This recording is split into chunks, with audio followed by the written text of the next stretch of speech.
bem-vindo ao Maravicast, um lugar onde você vai ter conhecimento, vai dar muita risada, vai aprender muita coisa e principalmente histórias maravilhosas. Vocês já sabem, eu sou a Biane Souza, se não sabe ainda, já começa a seguir a gente, já começa a ficar de olho no nosso bate-papo, porque eu nunca estou sozinha. Ela já está do meu lado. Yves Delael. Claro, amiga. Prazer estar com você. Claro que ela não fica sozinha, eu tô sempre aqui coladinho. Yves Leão para vocês, nesse nosso Maravicast super especial. E hoje, amiga, a gente vai falar um pouquinho sobre o ser humano, sobre as emoções do ser humano. Uma pessoa muito especial que a gente recebe com muito carinho. E ela acredita que para lidar aí com as adversidades do mundo é preciso encarar as coisas de forma real, viu? É meio que assim, ó, fala na cara, fala o que precisa ser dito. A gente recebe com muita alegria, com muito carinho, a psicoterapeuta Juliana Nunes. Seja muito, muito bem-vinda ao nosso Maravicast. Obrigada, meninas. É maravilhoso estar aqui com vocês, né? Eu já nasci falando, é um prazer poder falar. Falar do ser humano é algo que me encanta sempre. E eu tô adorando. Vamos embora, vamos bater um papo. Vamos bater um papo. Ju, quando a gente fala de ser humano, né? Embora a gente lembre da música do Zeca Pagodinho, ser humano. Começou.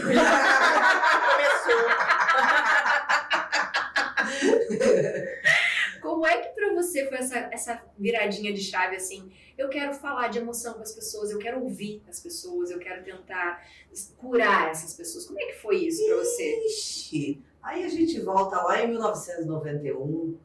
Eu estava tendo uma aula de psicologia no primeiro ano da faculdade e a professora começou a falar sobre o ser humano e as capacidades de mudança que o ser humano tinha através da psicologia.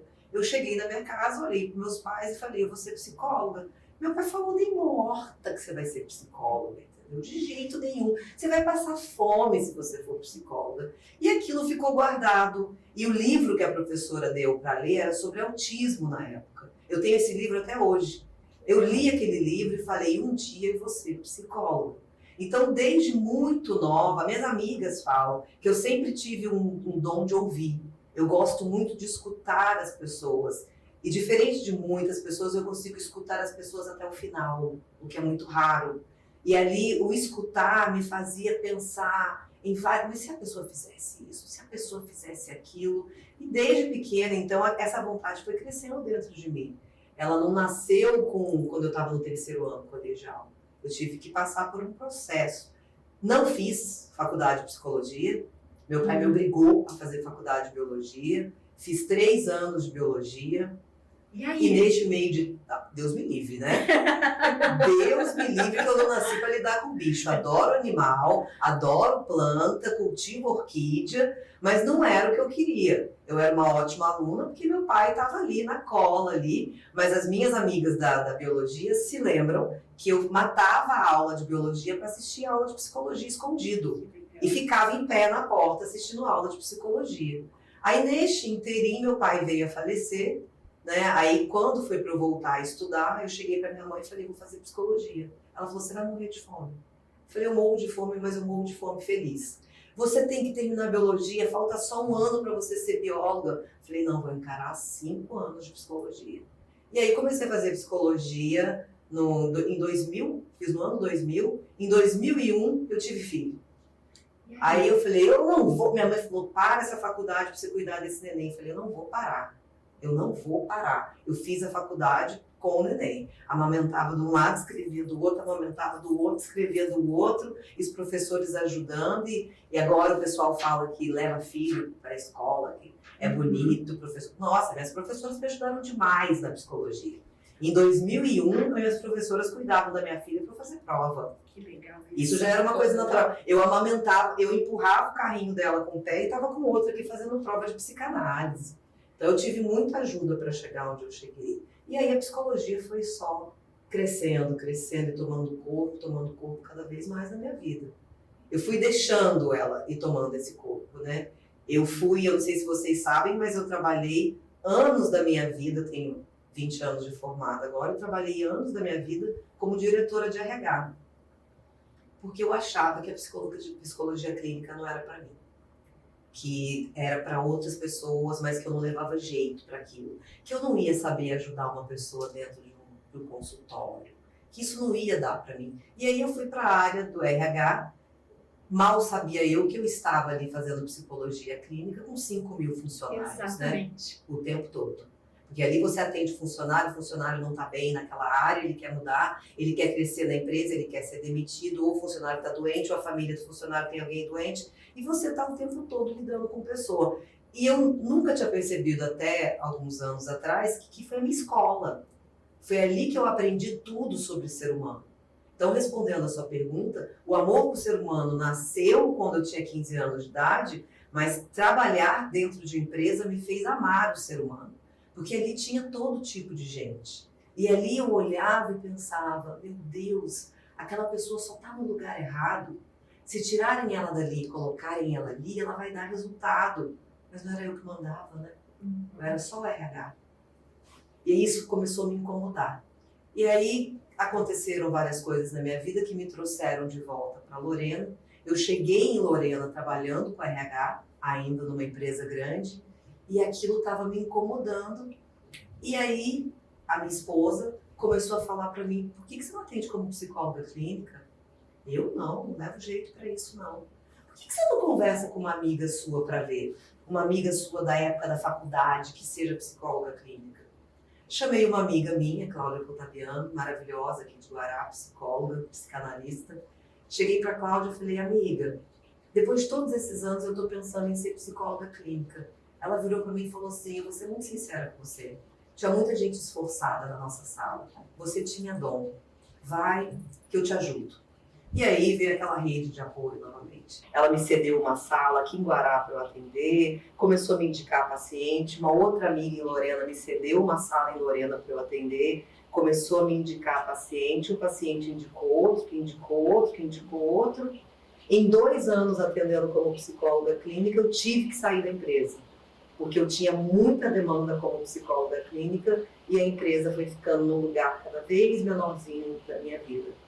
E aí, o consultório foi crescendo, crescendo, crescendo, veio a internet, veio a pandemia mudou tudo. Mudou tudo, né, Ju? Mudou tudo.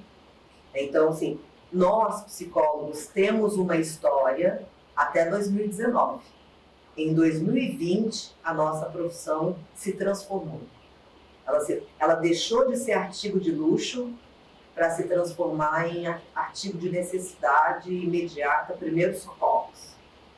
E eu já vinha atendendo online em 2018 e 2019, porque o nosso conselho lentamente estava deixando a gente fazer alguns atendimentos. Quando virou a chave, meus pacientes viraram junto comigo. E aí eles começaram a falar para as outras pessoas que estavam em pânico dentro de casa, com crise de ansiedade, desenvolvendo quadro de depressão. Olha, minha psicóloga atende online, minha psicóloga atende online. Aí, minha filha, eu passei 2020 acordando 6 horas da manhã, entrando dentro de um quarto do meu apartamento às 8 e saindo de dentro dele 10h30 da noite, às vezes 11h30 da noite. Foi uma coisa, assim, surreal na vida dos psicólogos. E quem atendia você? A minha psicóloga. A minha psicóloga. Aí eu tenho a minha psicóloga. Todo psicólogo tem uma psicóloga, todo. Porque, né, eu fico imaginando É. isso. Já é difícil o modus operandi anterior da pandemia. O depois da pandemia, que virou essa necessidade, que os problemas se tornaram maiores. Eu acho que o ser humano também percebeu como a nossa cabeça manda em tudo, né? E aí, opa, estou doente de verdade. Acho que as pessoas começaram a se ligar nisso. Aí ficou mais preocupante, não ficou? Ficou.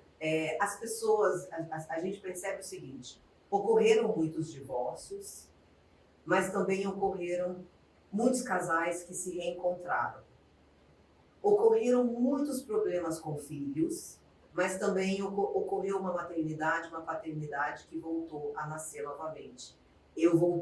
Os pais voltaram a descobrir o que aquele filho fazia, com quem que aquele filho andava. Só que esse olhar para si, né, esse olhar para dentro de casa, essa coisa de ficar dentro de casa, foi obrigando todo mundo a olhar para si. Só que na hora de olhar para si, o negócio não estava tão bom. E aí foi a hora que o bicho pegou. E aí o psicólogo entrou na área. Porque o que acontece? Se eu tenho uma série de questões minhas, pessoais, não lido com elas, mas eu trabalho, eu jogo beach tênis, eu vou na natação, eu encontro com os meus amigos para tomar um chopp, deixa lá, deixa lá. Eu não lido com ele, mas deixa lá. Agora, se eu tenho uma série de questões comigo mesma, ou com o meu casamento, ou com os meus filhos, e eu não tenho um beach tênis para jogar, eu não posso ir no clube. Se eu for tomar alguma coisa, vai ser aqui dentro de casa com a minha esposa ou com o meu filho mais velho, alguma coisa assim. O que eu faço? Trancado jogo. As pessoas, problema. sim, as pessoas foram obrigadas a se olhar no espelho, né? Vamos falar a verdade, é isso que aconteceu.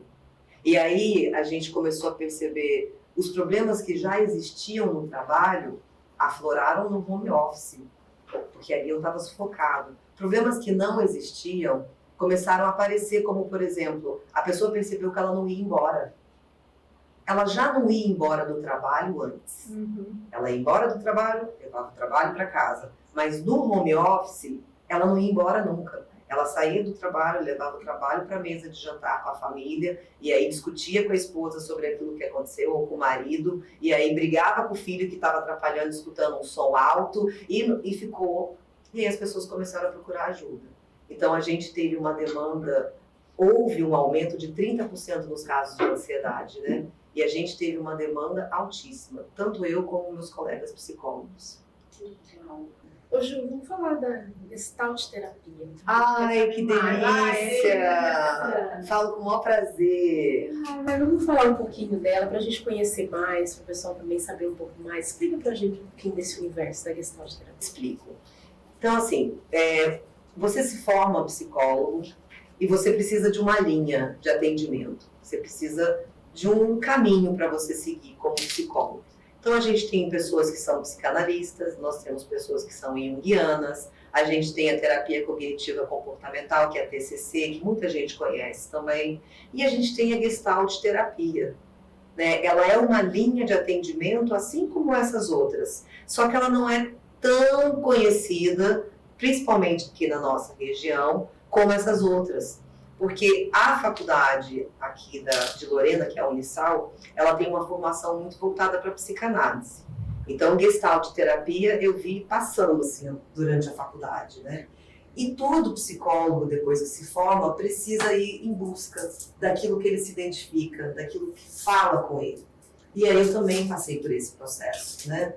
Quando eu decidi definitivamente agora, né, de 7 anos para cá, voltar a atender na clínica, eu parei um minuto e falei, eu preciso de uma linha de atendimento.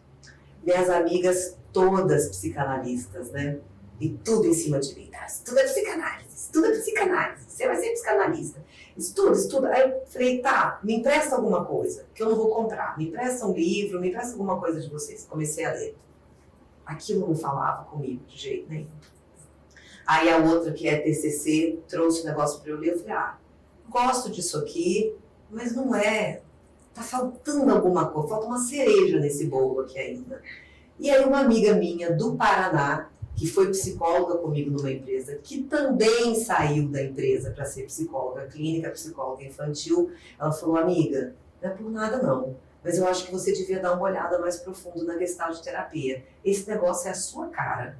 Falei, Bacana, gente. Gestalt terapeuta? Eu não sei nada sobre Gestalt. Ela falou, olha, tem um canal aqui que eu vou passar para você, segue. Tem a professora Laís, a professora Ellen, acompanha as meninas, que eu acho que isso aqui vai falar com você.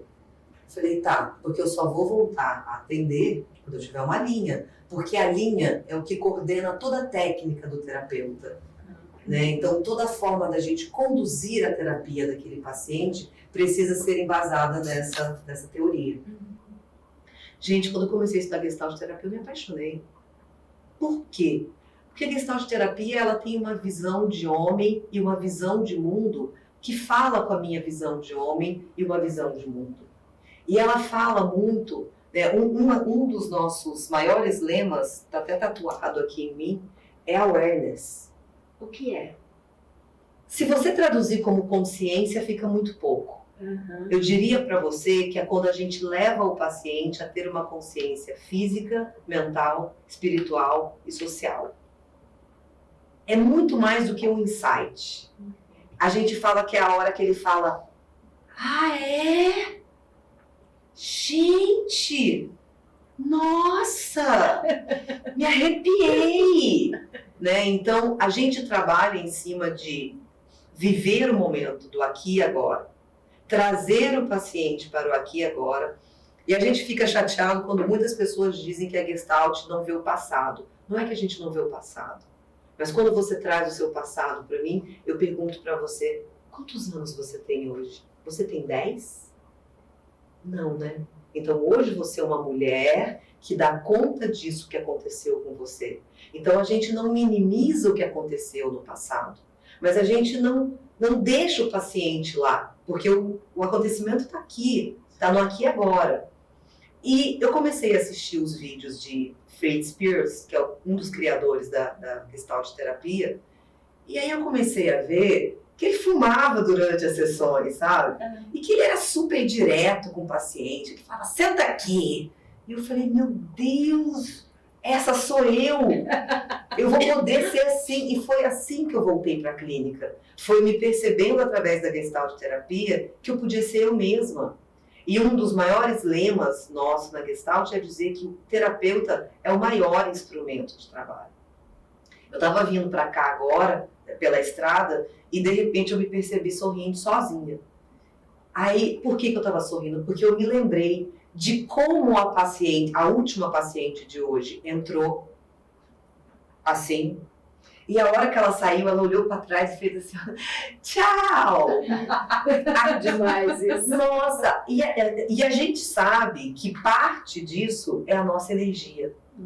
Então a Gestalt terapia, ela procura trabalhar a questão existencial, a questão fenomenológica, que é o fenômeno que está aparecendo ali, mas ela também tem algumas partes dela no Zen budismo, ela também tem a parte dela holística. Então a gente leva o paciente não só a isso aqui, a gente chega no ponto que a gente leva o paciente a transcender, ele precisa transcender, ele precisa sair da horizontalidade, ele precisa verticalizar, né? Então eu comecei a perceber que ali eu tinha espaço para tudo. E eu tinha espaço para ser quem eu era, que é o mais importante da Gestalt. Eu não preciso conter minhas palavras, eu não preciso conter eventualmente um palavrão que sai durante uma sessão, um pensamento que me vem. Aquilo tudo está embasado numa técnica que traz o paciente a ver o real. Aquilo é real, é aquilo ali mesmo. A psicóloga é assim mesmo, ela é desse jeito, entendeu? Se eu tô com sono, eu falo: desculpa que eu tô com sono. Ontem eu falei com uma paciente: você me perdoe, mas eu estou exausta. Ela falou: claro que eu te perdoo, Ju. Deixa que eu falo, você vai escutando aí. Por quê? Porque é esse movimento do real, do aqui e agora, do concreto, que vai fazer a mudança acontecer, que vai permitindo com que a pessoa comece a ser ela mesma. Porque um dos conceitos que a gente trabalha é a teoria paradoxal da mudança, que é fazer o paciente conhecer onde está para que ele possa mudar. Então, é paradoxal porque, primeiro, eu conheço aonde eu estou, eu fico aonde eu estou e eu falo para o paciente: o lugar que você está é uma M. Eu falo para ele: menino, que lugar horroroso que você tá. Mas eu vou ficar com você. Eu falei essa semana para uma pessoa: eu vou ficar de mão dada com você nesse lugar enquanto você precisar ficar aí. Enquanto a pessoa precisar conhecer aquele lugar ruim, aquele lugar que não cabe ela mais. E a hora que ela percebe isso, aí vem a mágica, que é o processo da mudança. Que daí ela fala: agora eu estou pronta para mudar, porque eu sei para onde eu quero ir. É porque quando a gente não sabe para onde quer ir, qualquer caminho serve. Né? Então, é mais ou menos isso. Se deixar, eu vou ficar a noite inteira falando, porque eu sou apaixonada pela Gestalt terapia. E sabe o que é legal, Ju? Porque eu acho que quando as pessoas falam em psicóloga, né? As pessoas têm um pouco de receio. e fala assim, o que vai adiantar? Eu vou lá, vou ficar falando, e ela não vai falar nada pra mim. Né? E eu acho que as pessoas que têm essa dificuldade, porque elas querem ser ouvidas, mas elas também, nem sempre elas querem ouvir o que elas precisam ouvir. Sim. Mas elas precisam de um retorno. E eu acho que esse tipo de trabalho que você faz, você dá esse retorno para as pessoas. Mas sabe o que é legal você tocar nesse assunto? Pra gente abrir uma aba nova aqui, né, do Windows. É legal você falar isso porque existe todo tipo de psicóloga para todo tipo de pessoa. Existe a psicóloga que não vai falar, né? Existe a psicóloga, se ela for psicanalista clássica, ela tá ali para ouvir mesmo. E o paciente, através da fala, é que ele vai sozinho mesmo encontrando o caminho dele. Existem pacientes para essas psicólogas, existem pacientes para TCC, existem pacientes para os junguianos. O problema é que o paciente não sabe disso. Então ele vai numa psicóloga, e a psicóloga, vamos supor, não fala, aí ele fala, psicólogo não serve para nada, nunca mais vou. Gente, psicólogo é igual médico. Às vezes a gente vai não se identifica, a gente procura outro, a gente pede indicação. O que eu quero? Né? Então, assim, eu quero uma psicóloga porque no meu caso, eu falo bastante, porque também é um conceito da Gestalt, a relação dialógica. Então, a gente dialoga o tempo inteiro, eu e o paciente, né? A gente lida com o silêncio do paciente quando aquele silêncio é pontual. Quando ele precisa daquele silêncio, eu dou aquele tempo para ele e às vezes eu pergunto, o que está passando aí dentro? Você quer dividir comigo? Mas é um silêncio pontual. Agora, existem pacientes para todos os tipos de psicólogos, você precisa procurar. Exato. Eu acho que é isso que falta, né? O conhecimento e a vontade, porque às vezes também as pessoas vão meio que obrigadas. Elas sabem que elas precisam ir, mas acho que não é obrigada, é medo. Acho que é mais medo, seria, não sei, de enfrentar. Aí falou assim, lá, não gostei, viu? Não dá certo, não é pra mim, porque acho que é uma fuga também, né? Não gostei, não quero mais, e pronto, né? E eu acho que muita gente acaba encontrando isso. Por que é tão difícil a gente se aceitar? Porque é difícil a gente enfrentar os próprios demônios, minha querida. Quem quer? Entendeu? Não é? A gente fala que terapia são para pessoas corajosas. Eu falo, meus amigos psicólogos falam, terapia não é para qualquer um. Porque tem dia que você chega na terapia que você sai de lá saltitando de alegria, igual essa que eu dei exemplo hoje, sorrindo pra mim. Tem dia que sai de lá, não olha na minha cara.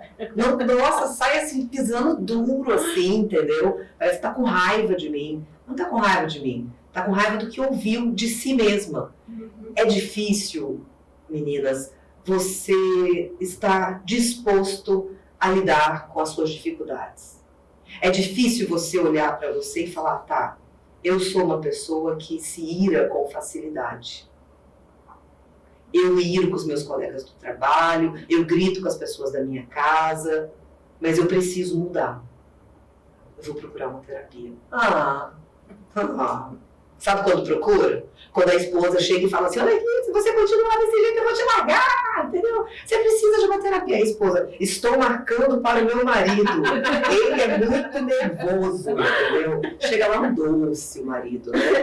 Mas é difícil você reconhecer que você está com, antes do negócio feder, é difícil você reconhecer que você está com uma questão pessoal que precisa ser trabalhada em terapia.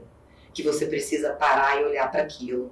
Por exemplo, eu lido muito com pessoas que às vezes trazem lutos antigos. E aí a pessoa viveu um luto, assim, quando ela tinha 20 anos de idade, a mãe faleceu.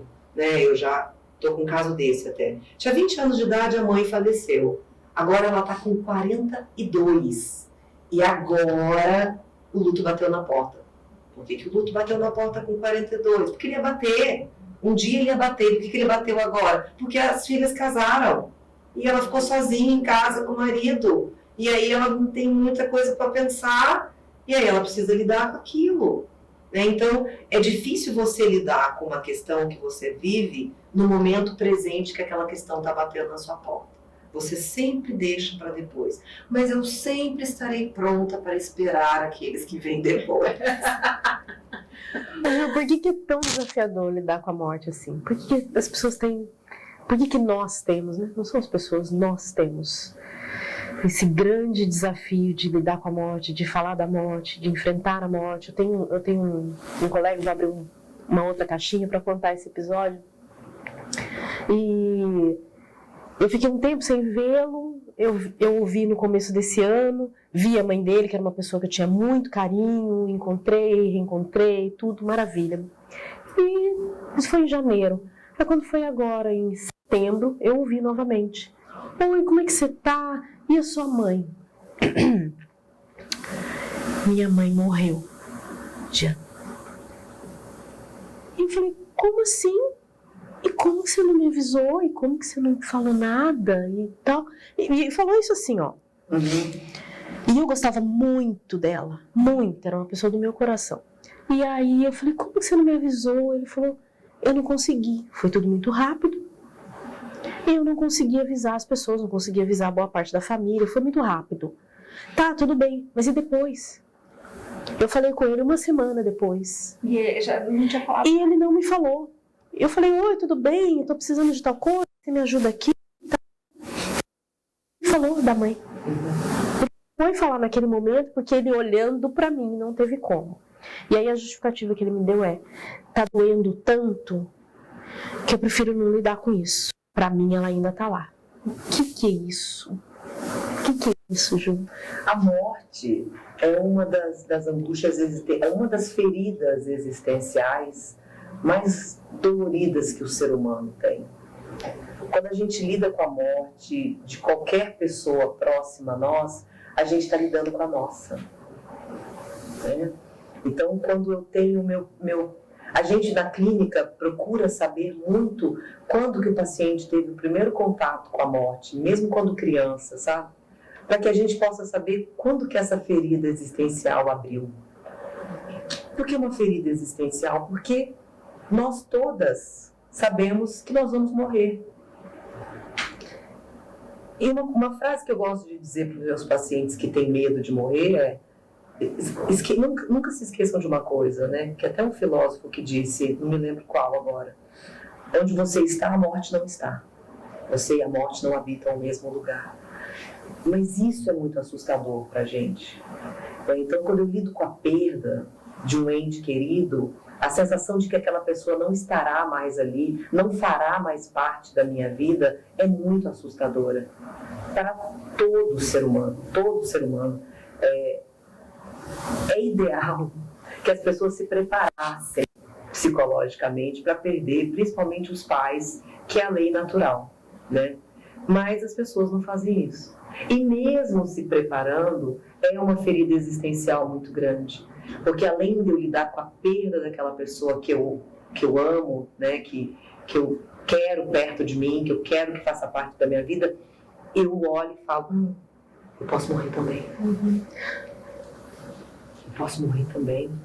E se eu morrer hoje? E se eu morrer daqui a um mês? E se eu morrer daqui a um ano? Aí, o problema é, o que eu faço com a minha vida? O que eu tô fazendo? Né? O que eu vou fazer com a minha vida agora? Agora eu preciso dar um jeito na vida. Agora eu dei de cara com a morte, eu preciso dar um rumo para a minha vida. E aí explode questões existenciais. Porque daí eu começo a questionar se esse trabalho é o trabalho que eu deveria estar, se esse marido é o marido que eu deveria estar, se é a esposa que eu deveria estar, se eu estou criando meus filhos direito, se eu não deveria aproveitar para estudar, se eu não estou perdendo tempo que eu devia fazer isso, que eu devia fazer aquilo. Então explode uma multidão de questões existenciais na vida da pessoa, porque é a nossa ferida existencial. Nós sabemos que nós vamos morrer, mas nós não queremos lidar com aquilo. Quanto melhor a gente lida com o fato de que a gente vai morrer, melhor a gente vive. Mas é difícil, né? Difícil, não é desafiador, que a gente já aprendeu. É desafiador. É desafiador. É desafiador. Quando a gente fala de dores, não tem como a gente medir o tamanho de dor. Cada um sente de um jeito. Por exemplo, o luto. Cada um pode sentir de uma forma diferente, mas ele sempre vai doer. Sim, só que existe... Como que eu vou te explicar isso? Existe o luto natural, e existe o antinatural. Qual é o antinatural? É um pai que perde um filho. Né? Então a gente fala que se você perde seu pai, você é órfão. Se você perde seu marido, você é viúva, viúvo. Agora, se você perde um filho, não tem nome. Não existe nome. Não criaram um nome do tamanho da dor que isso causa. Porque é antinatural. Então, e também assim, a gente vê, eu percebo trabalhando com pessoas que a gente lidar com mortes não esperadas, né? Então acidentes, né? Ou coisas desse tipo, ou assassinatos, né? Coisas desse tipo, é mais assustador. Não posso te dizer que a pessoa que vê um parente na cama está mais preparada, mas posso te dizer que perdas abruptas causam um dano maior.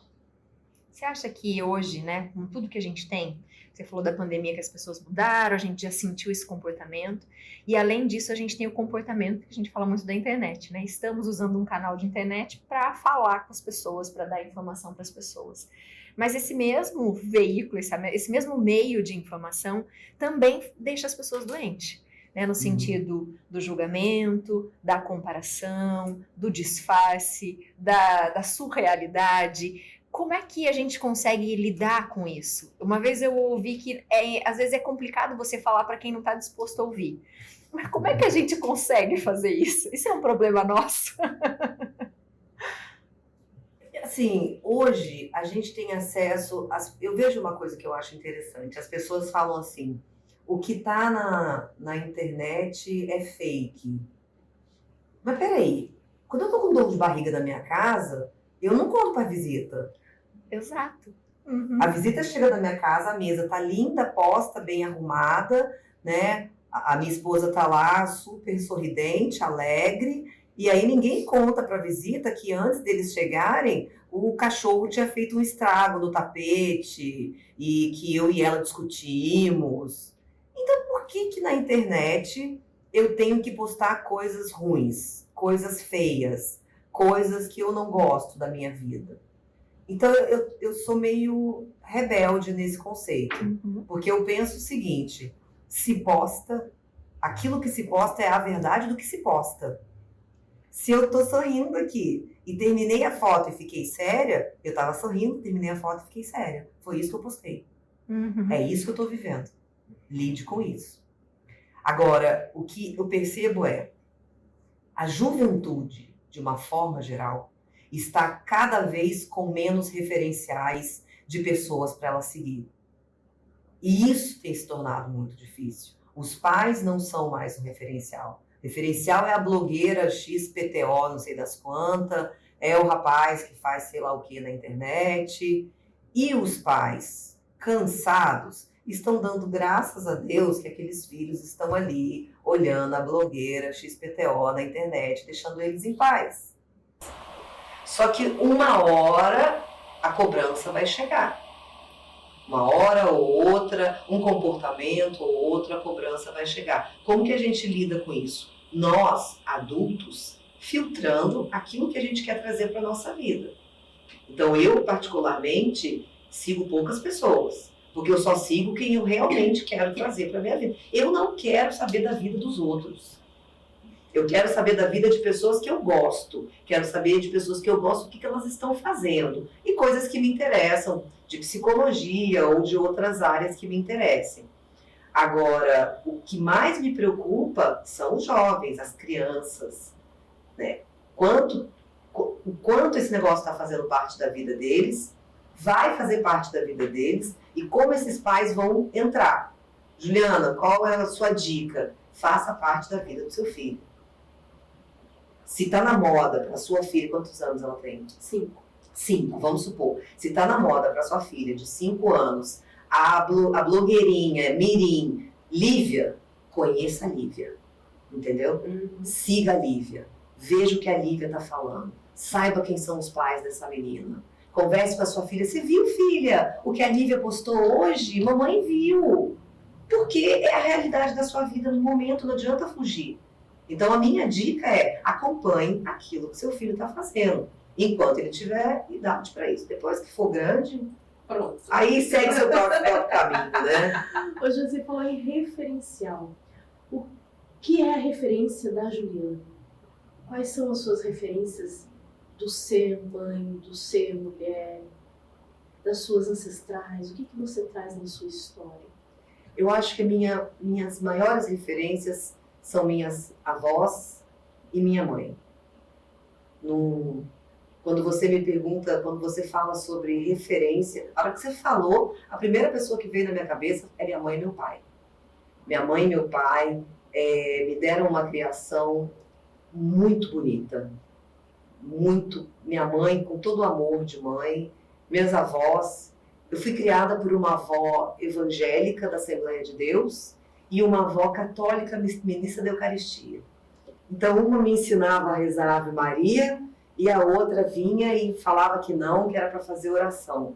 E nesse meio de tempo, toda vez que elas iam nos visitar, eu ficava para lá e para cá, mas eu amava perdidamente cada uma delas do jeito que elas são, né? Acabei sendo evangélica durante um tempo e depois me converti para o catolicismo por conta das duas, né?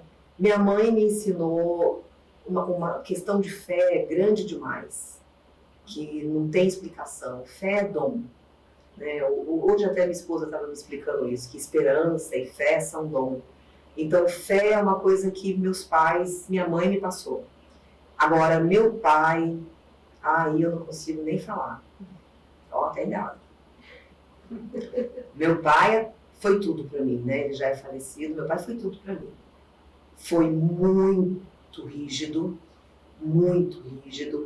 né? Eu fui criada numa casa grande, com 3 irmãos, uma casa bonita, com piscina, mas quem limpava a piscina era a gente mesmo, né? A gente construiu a nossa própria casa.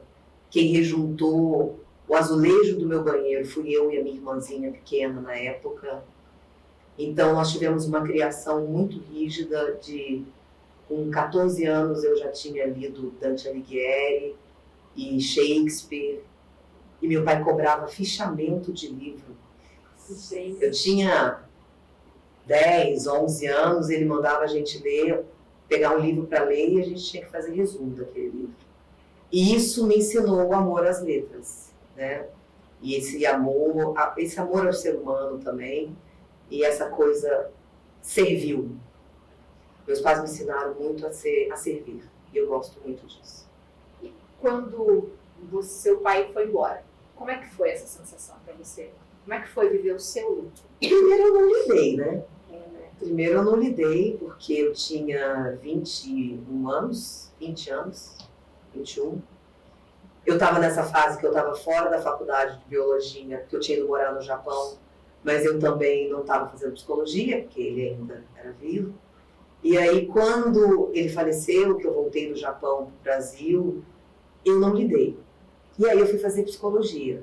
E aí, no primeiro dia de aula, nós sentamos em turma, assim, tudo aspirante a psicólogo, né? Sentamos em turma, assim, fora daquela coisa de sala de aula, e fizemos uma vivência para nos conhecermos ali, as amigas. Somos amigas até hoje. Fizemos uma vivência, assim, começamos a falar, e aí quando chegou a minha vez, eu já não tinha um ano ainda que meu pai tinha falecido. E eu fiquei assim, eu cuidei da minha família. Né? Então meu pai faleceu, apesar de eu ter um irmão mais velho, eu tomei o lugar do meu pai na mesa e cuidei da minha família, da minha mãe, da minha irmã pequena, até do meu irmão. Para mim, eu fechei aquilo ali e não tinha espaço. Aí nesse primeiro dia de aula na psicologia, as meninas começaram a fazer uma vivência e elas vieram me abraçar. Eu falei, eu não gosto de abraço. Me deixa. Eu não gosto de abraço, porque eu não consegui lidar com aquele afeto, né? Ah, bolinho nela! E aí, muito alto, tudo em cima de mim, começaram a me abraçar, me apertar para todo lado. E aí, não, você vai contar a sua história. Aí eu contei minha história. Contei que tinha acontecido com meu pai, que eu tinha perdido meu pai num acidente de moto, né? Foi muito de repente, assim, para todos nós. Meu pai tinha 53 anos, minha mãe tinha 46 na época, super jovens. E aí, naquele dia eu tomei a decisão que eu ia fazer terapia. Aí eu fui fazer terapia. Aí eu pedi para uma professora minha me indicar uma psicóloga para eu fazer terapia, porque eu não conseguia lidar de jeito nenhum com a morte do meu pai. Aí eu fui fazer terapia. Aí na terapia tudo foi vivido, consegui ressignificar. Até hoje, como nós falamos aqui, a morte é uma coisa que pesa, né? Então até hoje me pego, às vezes, triste, sofrendo, né? Às vezes choro, sinto falta, né? Porque foi uma pessoa muito importante para mim. Mas eu aprendi uma coisa com luto, que eu carrego para minha vida e levo para os pacientes, que a coisa mais importante que existe no luto é você honrar a pessoa que morreu. E hoje eu tenho orgulho de carregar o nome do meu pai. E eu tenho certeza que ele teria orgulho da pessoa que eu me tornei. Às vezes eu faço alguma coisa e penso, nossa, pai, você ia ficar orgulhoso, né? Porque eu sei que ele ia ficar orgulhoso, né? Tipo, dentro de todas as idas e vindas da vida, eu acho que ele olharia hoje e ia falar, Juliana arrasou. Ela arrasou, né? A gente estava falando de luto. Uhum. Como é que é ter uma vida nova que depende de você, como a Jade? Que hoje já tem quantos anos, Ju? 21! Abafa o caso! Abafa o caso, ninguém precisa ouvir isso. Eu fui mãe muito nova, né? Eu fui mãe com 24 anos.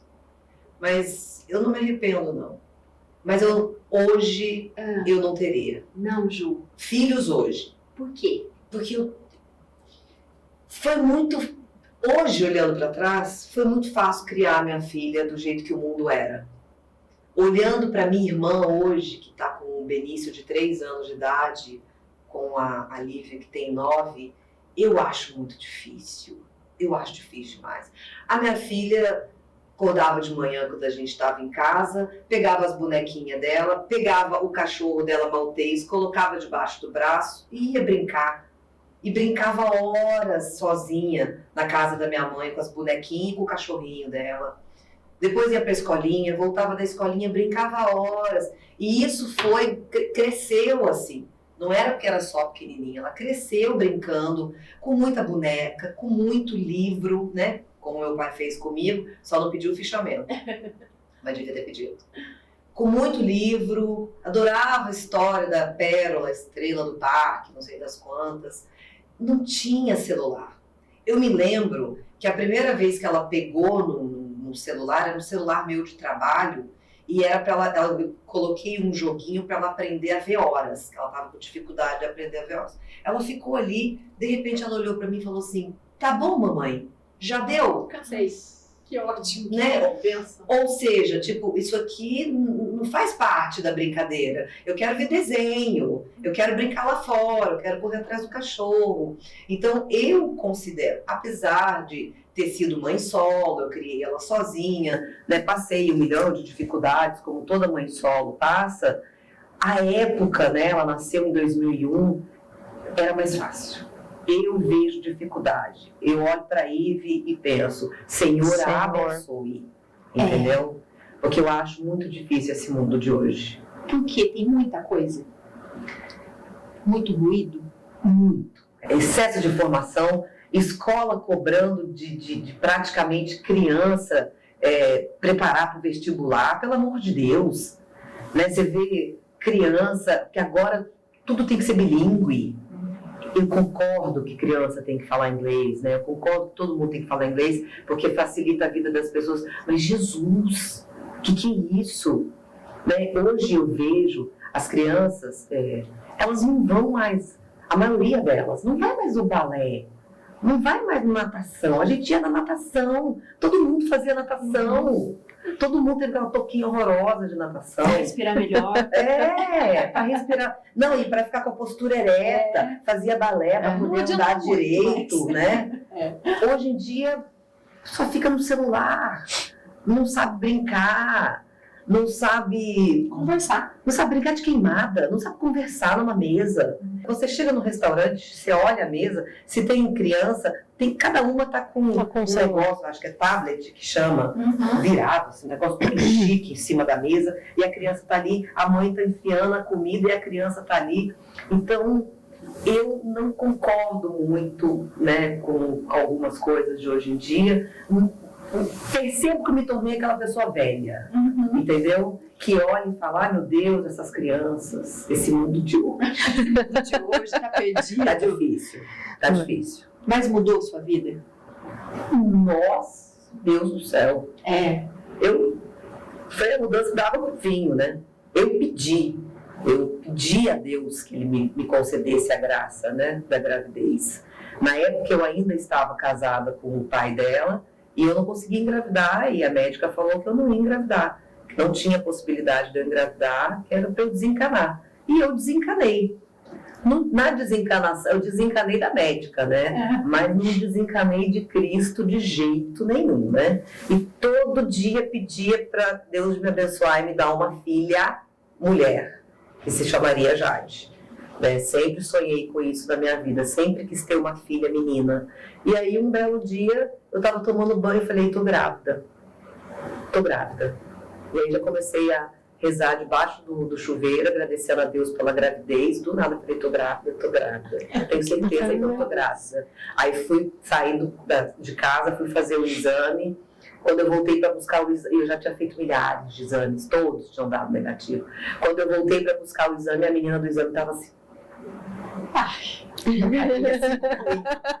olhei para a carinha dela, conhecia, né, o pessoal do laboratório, eu olhei para a carinha dela, ela tentando disfarçar, sabe? Daí eu peguei o papel, fui sair assim, ela falou, você não vai abrir? Compartilha! Porque todos eu abri ali dentro, né? Ela falou, você não vai abrir? Eu falei, não, eu vou abrir lá em casa, minha mãe tá me esperando. Ela, não, abre! Aí a hora que eu abri, que eu vi que estava positivo, até ajoelhei no chão. Que bonitinho. Agradeci a Deus, aí fui para casa, contei minha mãe chorou, porque também eu tinha perdido meu pai, né? E essa gravidez, querendo ou não, ela veio para substituir, ela veio para trazer uma vida nova para nossa família, né? A gente passou por uma situação muito traumática com a perda do meu pai em 99. Em 2000, eu estava grávida, em 2001, em abril, ela estava nascendo. Então, foi uma mudança, assim, da água para o vinho. Meu casamento não durou muito mais depois disso, mas aí eu me tornei mãe solo e é um aprendizado. Ter filho é um aprendizado, né?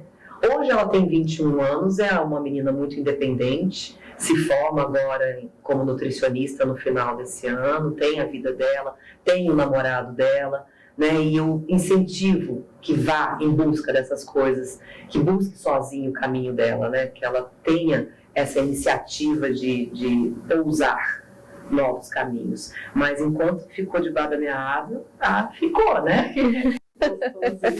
Bem guardadinha aqui debaixo da minha asa. Até que, para ser bem sincera, quando chegou com 15 anos, eu abri. Falei, chega. Agora é a hora de soltar. Como eu dei o exemplo, foi um momento que eu comecei a conhecer as blogueiras que ela seguia, as marcas de roupa que ela gostava, que não era mais nada daquilo que a gente gostava, que era coisa de internet. Não tinha Pacalolo mais Não essa tinha mais. Fiquei arrasada. Nossa, Pacalolo era o máximo. Não comprava tinha todos Pacalolo. os amarrinhos de cabelo, que era mais barato. Não tinha Talps. Não tinha Tinha umas marcas esquisitas na internet, né? Então foi um momento, foi interessante, né? Até você falar nisso, porque eu comecei, quando eu voltei a atender clínica, eu voltei atendendo adolescente. Por quê? Minha filha era adolescente. Eu queria conhecer mais aquele mundo dela. Na época, nós até formamos um grupo dela com as amigas, um grupo de vivências, em que a gente trocava informações. Para que eu fiz isso? Para trazer, eu preciso conhecer quem são, a gente acabou de voltar para a Lorena, quem são essas meninas, né? Mas a partir dali, com 14 anos eu ainda dei uma segurada. Com 15 eu comecei a abrir o espaço. Com 16 eu fui abrindo, com 17 mais ainda, com 18 eu deixei aprender a dirigir, aí começou a dirigir, pegar o carro, e aí começou a namorar com 17, e aí foi. Fui abrindo as barreiras e fui deixando ela crescer fora da minha asa, sem controle. Onde você está? O que você está fazendo? Não, eu sempre digo, não é você que tem que perguntar, é o filho que tem que te dar satisfação. Isso é muito legal. Né? Então ela me deu satisfação enquanto nós combinamos que era o ideal. Agora, Depois que ela começou a namorar a sério, eu falei, agora eu não quero mais satisfação porque eu não quero detalhes. Mas é uma experiência maravilhosa. Ser mãe não é uma coisa fácil. Né? Eu brinco, eu falo assim, às vezes, para as pessoas que quando sai a cabecinha, junto já saiu a cabecinha, sai culpa junto, assim, entendeu? É impressionante. A criança nasceu, você começa a sentir culpa, porque eu não estou amamentando direito, porque a criança está magra, deve ser minha culpa, porque a criança ficou doente, deve ser minha culpa. Então, infelizmente, existe na nossa sociedade essa coisa da mulher se sentir muito culpada. Eu fiz muita terapia para me livrar disso, né? De entender que todos os caminhos que a minha filha escolhe são caminhos que ela escolhe, que ela é adulta, né? Ela já vai fazer 22 anos e escolhe os próprios caminhos. Mas essa coisa da culpa carrega a mulher muito tempo. Então, a gente vai fazer terapia para se livrar disso. Foi a melhor coisa que aconteceu. Nossa! As pessoas. Você falou uma coisa que eu achei muito legal. E as pessoas têm falado muito isso, eu não sei se essa seria a palavra. Essa cocriação. Quando a gente acredita em algo, a gente deseja algo, a gente pode transformar isso em realidade, Ju? Com certeza, absoluta. Para mim, tudo aquilo que você quer, você consegue, basta você fazer. É a ação. Eu sempre usei na internet uma frase que era seja verbo, seja ação. E ser verbo, que eu colocava muito para os meus seguidores quando eu fazia um trabalho na internet, é no sentido de encontrar um verbo que te mobilize a uma ação. Correr, pular, nadar, ler, estudar, acreditar em algo. Então, tudo que a gente deseja, a gente vai... Eu posso falar para você, tudo na minha vida que eu desejei, até esse presente momento eu conquistei. Mas não foi ontem, não foi em um mês, entendeu? Foi em 45 anos que eu tenho, né? Só que assim, eu me lembro de eu muito nova, sonhando em ter o que eu tenho hoje. Né, em morar na casa que eu moro, em ter as condições que eu tenho, de ter a esposa que eu tenho, de ter a filha que eu tenho, de ter a minha... Eu morei anos fora daqui, eu lembro que eu idealizava que eu ia voltar para Lorena e eu ia ficar perto da minha mãe. Hoje eu almoço na casa da minha mãe. Então, tudo aquilo, só que na época era inviável. Eu trabalhava numa empresa grande do Paraná. Nunca na vida eu imaginei que eu fosse vir embora. Então, tudo aquilo que a gente deseja, a gente precisa correr atrás. A minha psicóloga hoje até me elogiou, que ela fala que é impressionante a capacidade que eu tenho de lutar por aquilo que eu quero. Eu ainda brinquei com ela que eu me vejo como se fosse uma pedreira gigante, a vida, e eu com aquelas faquinhas, assim, ó. Porque eu vou e eu vou conseguir. Não sei em que tempo, se é o meu tempo, se é o tempo de Deus, quando que as coisas vão acontecer, eu só sei que eu vou fazer elas acontecerem. Você acredita que as coisas elas estão escritas lá em cima, que já está tudo certinho, e a gente aqui embaixo só vai seguindo o script? Não. Eu acredito que a gente tem a liberdade de criar o caminho que a gente quer. A gente escolhe. Nós somos responsáveis pelas nossas próprias escolhas o tempo inteiro. Tudo na minha vida eu estou escolhendo. Se eu pego esse copo, eu estou escolhendo beber. Se eu falo, eu estou escolhendo falar. Se eu vim aqui, eu escolhi vir aqui e não escolhi ficar na minha casa. E a partir das escolhas que você faz, o tempo todo nós estamos escolhendo. E a partir de todas as escolhas que a gente faz, a gente vai se tornando a pessoa que a gente é. Por isso que é muito importante a gente ter muita consciência do que a gente está fazendo. Eu sempre falo para as pessoas, esteja onde você está. Então, hoje, agora, por exemplo, eu não estou lá em casa, eu estou aqui, super prestando atenção em vocês, vivendo esse momento, sentindo esse cheirinho maravilhoso, tomando esse drink incrível, porque eu estou escolhendo estar aqui, porque senão eu não tinha vindo. As escolhas que nós fazemos é que elas vão moldando a pessoa que a gente se torna e o caminho que a gente vai trilhando. Ali na frente eu posso decidir que eu quero virar para outro caminho, eu viro para outro caminho. Sim. Nossa, mas está muito difícil esse caminho, está difícil, mas eu quero ir por ele. Vamos embora. Eu vou por ele mesmo assim. Isso é autoconfiança? Autoconhecimento. Melhor do que autoconfiança. É autoconhecimento. Porque às vezes eu posso ter uma certa incerteza, mas quando eu me conheço o suficiente, eu sei o que é melhor para mim. Eu sei o que eu dou conta, vamos colocar assim. Eu sei que se eu for para aquele lugar ali eu vou dar conta. E se eu for para aquele outro, eu ainda não estou pronta para dar conta dele. Então, eu vou dar uma recuada. Vou deixar para ir depois. Entende? Isso é bom. É. Agora veio na minha cabeça a frase que a gente sempre fala, né? Penso, logo existo. Sempre vai ser assim? Ou não? Ou muitas coisas a gente não precisa pensar para existir ou fazer? Vai por impulso. É muito relativa essa pergunta sua, né? Porque, na verdade, a gente já existe, né? Mesmo sem pensar, quando a gente ainda é um fetinho lá dentro da barriguinha da mamãe, né? A existência já tá ali, já. Aí é a mesma coisa você perguntar, a essência precede a existência precede a essência. Vamos ficar aqui 3 horas, esse papo é bom para minha esposa que é filósofa. Agora, eu preciso pensar. Uma das coisas que eu percebo que as pessoas não estão fazendo é pensar.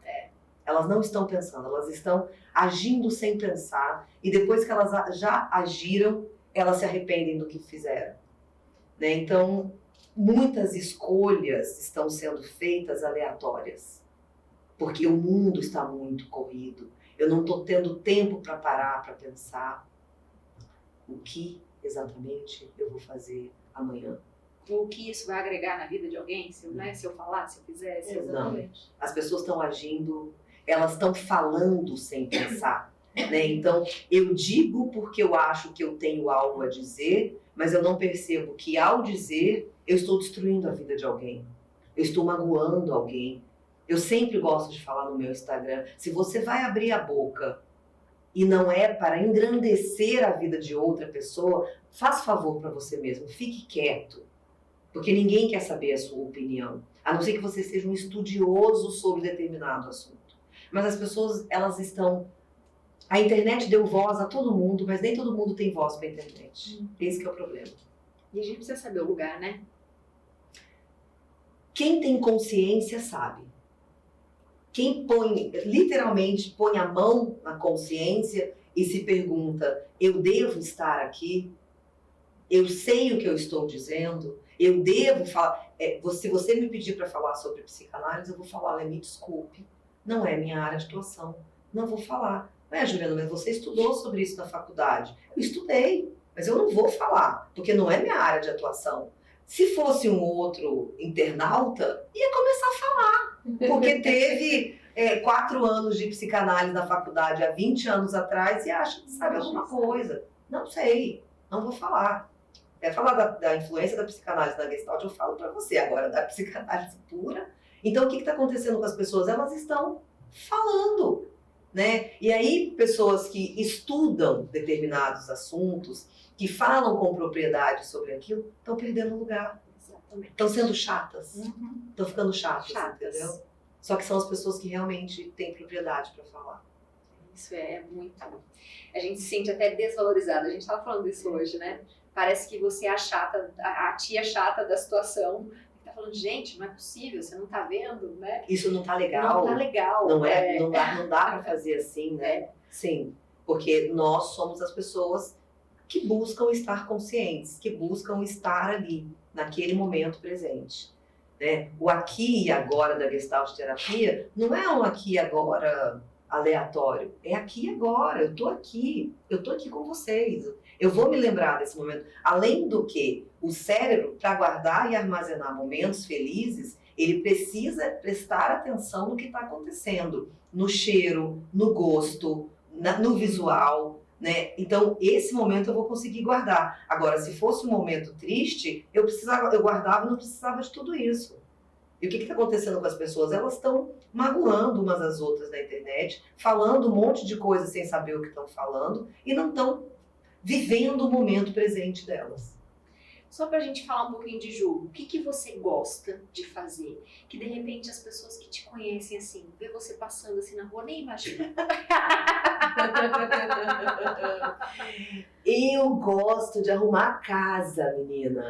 Eu sou viciada em arrumar minha casa. E eu gosto de jogar beach tênis. Isso nem todo mundo sabe. Todo mundo fica Mas jogando. é arrumar a casa assim, tipo, arrumar as gavetas ou é organizar? É tudo. Põe um lenço na cabeça, É pega o balde e legal. vambora. Lenço na cabeça, balde, coloca um samba pra tocar. Uma musiquinha. Não, coloca um samba pra tocar e já começa a fazer faxina. Eu sinto falta disso às vezes. Quem organiza a casa organiza a vida? Organiza os pensamentos? Sei Minha lá. querida, se a sua casa não estiver organizada, a sua vida não está organizada. Você quer saber, a gente avalia isso muito no depressivo, você quer saber como está a sua saúde mental, como está aqui dentro da sua cabecinha? Olha para sua casa. Eu falo isso na internet. Tem um vídeo meu que eu falo assim, olha em volta, repara como é que tá. É assim que está a sua cabeça. Né? Então, a sua cabeça está como a sua casa está, principalmente o quarto, principalmente o guarda-roupa. Só que eu sempre digo uma coisa, arrume seu guarda-roupa, mas deixa a gaveta de calcinha ou de cueca bagunçada. Para quê? Fica bagunçada. Para você lembrar que você não tem controle sobre tudo. Porque você pode tirar a camiseta assim, ó, mas a calcinha você vai tirar assim, você vai tirar de qualquer jeito, porque quando você olhar para aquela gaveta, você vai falar, eu não tenho controle sobre tudo, eu não tenho controle sobre nada, eu não sou ninguém, eu vou cuidar da minha vida, entendeu? Boa. E bem assim mesmo. Eu tenho paciente que até hoje fala para mim, minha gaveta de calcinha continua desarrumada. Eu falei, isso aí, você Isso não tem mesmo. controle sobre nada. Acertou. Mas o guarda-roupa tem que estar arrumado. A gente faz um desafio aqui com todo mundo, que é uma trilha sonora. Já que ela canta, né? Às vezes ela vai dar uma palhinha pra gente. Tem alguma trilha sonora, uma música que você goste muito, que toda vez que toca você fala assim, eu gosto dessa música? Tem? Nossa, se tem. Eu tô viciada em Marisa Monte. Eu sabia que ela ia falar Marisa Marisa. Eu fui no show da Marisa Monte em São José e chorei, fiquei assim, Que lindo. na cara dela. Ela tava ali, eu tava aqui. Ela é maravilhosa. E a hora que ela tocou pra... Como é que é o nome da música? Pra Sonhar. Eu chorei. Né? Então, assim, é uma cantora que mexe comigo. Ela pode... Quando ela cantou Bem Que Se Quis no final, eu fiquei Bem Que Se Quis, eu fiquei emocionada. Ela cantou a capela no final, porque é desde a minha adolescência, né? Então, eu estou ouvindo no momento Marisa Monte. Um pouquinho de Bem Que Se Quis. Eu gosto muito. Eu gosto muito, eu gosto Bem Que Se Quis. Eu gosto daquela que fala... Eu gosto daquela ainda também, eu gosto. Ainda lembro, que é maravilhosa, aquela que fala Maria de Verdade. Eu amo essa música, sim. Maria de Verdade. É uma que eu fico cantando aos ventos em casa. Deixa eu ver uma outra. Bem Que Se Quis, vamos fazer um pedacinho de Bem Que Se Quis? Sim. Vamos todo mundo. Pode ser de narizinho assim mesmo? Pode. Tá valendo. Bem que se quis, depois de tudo ainda ser feliz, mas já não há caminhos pra voltar. E o que a vida fez da nossa vida? E o que a gente não faz por amor?